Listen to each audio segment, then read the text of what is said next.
Okay, I'm recording this again. It'll be a little bit imprecise. I forgot to record my audio the first time.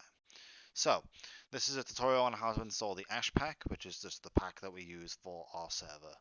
Now, to do this, there are two ways of doing it. There is the manual install, and there is an install using the mod launcher Prism Launcher.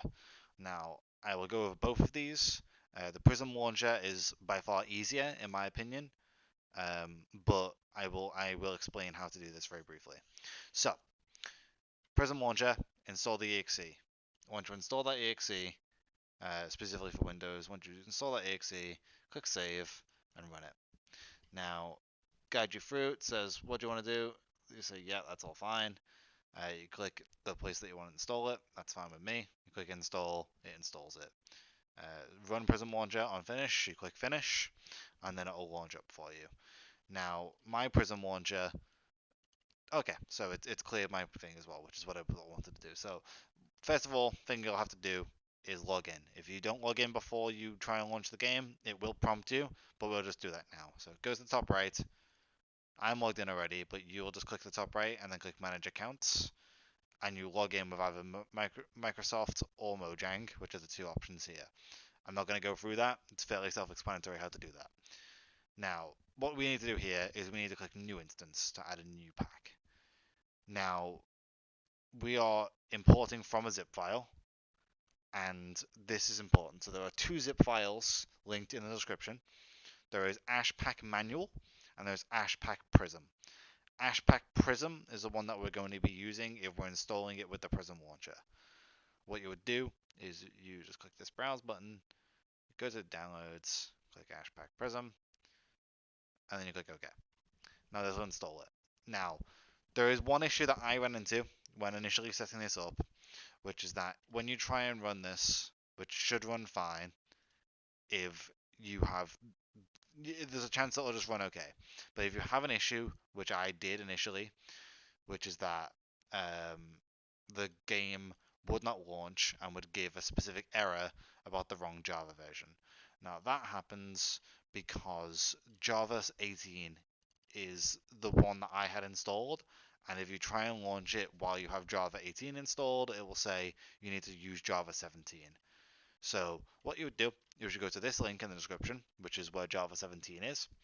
You go to Java 17, make sure you click Windows because it starts on Linux, so you need to move to Windows if you're using Windows.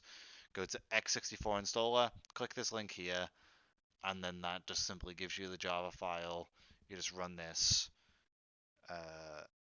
give it a second, and then it installs Java for you. I'm not going to do it now for myself because I've already have it installed, and that will cause additional problems. Just install this, restart the Prism launcher, and then you should be able to go into the Prism launcher, go to the AshePack specifically, right click it, click Edit, go to Settings, tick Java installation, and then click Auto Detect and specifically select version 17. Now, once you do that, you should be able to just run the pack like normal. Try to launch up, should be fine. If you'd rather run this as a Forge install, then there is an additional way of doing that. Sorry. This is. I will also explain how to install this with CaseForge specifically, which is a separate mod client. So we'll go over that as well. So there'll be a fed. You do that with the same file. So that's not. AshePack Prism will also work on the Case launcher. So we'll go over manual installation now. So on the manual install of AshePack Manual, once you extract it, it should look something like this. So this is the AshePack. This will have two folders and a README. The CAS folder is the one that we need to go into, and you need to run this thing here that says Forge. When you run this, it will come up with this little handy dandy installation, and we want to make sure that's select for client and OK. Now, this will fail unless you have ran Minecraft 1.19.2 before. So when doing this, you need to have ran Minecraft 1.19.2 at least once. Once you do that, it should be fine. You just click OK.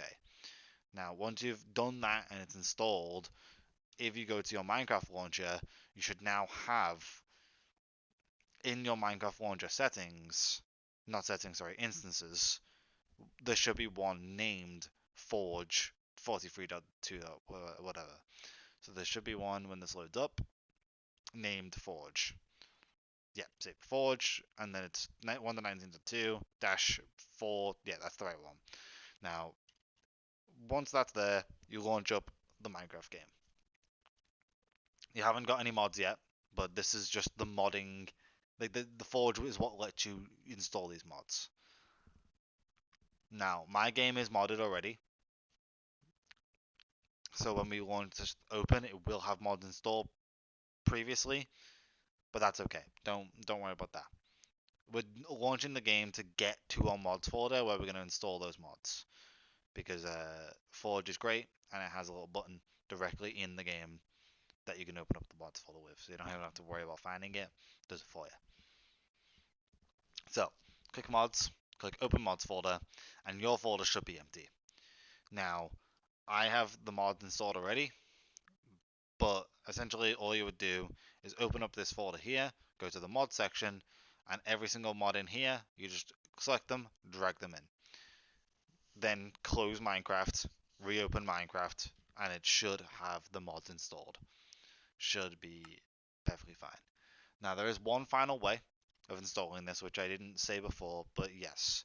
Now you can also use the CaseForge client.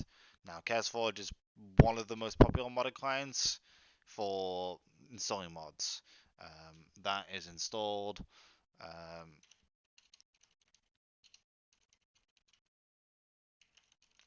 Here, so if you just search CaseForge, you just download it here. It's fine. Now, once you launch this up, I've made my own custom installation of this. This is not the version that I guess I could give out this version. No, I can't actually. So, I have a couple extra mods installed, but it's very easy to do that as well. These are client-side mods that don't affect the server that you can also have installed. So, what we need to do is we need to create a new custom profile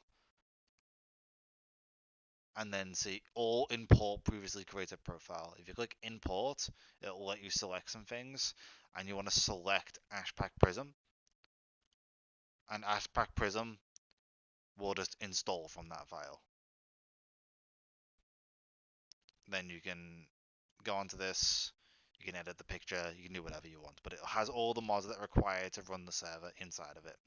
Now, if you want to install additional mods that don't affect the server, like I do on my installation, so I still have stuff like JEI, I have a mini-map mod, you can do that by going to this pack, clicking add more content, and then you can add any mod that isn't uh, like a changing mod. So like, just to name an example, mouse tweaks, JEI, Jenny map, uh, just enough resources, uh, all of these kind of block mods that I just mentioned, not ones that I'm hovering over, but ones I just mentioned, those mods are what's known as client-side mods, and it means that your server doesn't need to have these installed. So these are things that you can install yourself if you want to. Um, but yeah, that's the free ways that you can install the AshePack. Links to all three, well, not all three. So links to the manual install, the Prism install or the Curse install, and the uh, Java installation will be included within the description.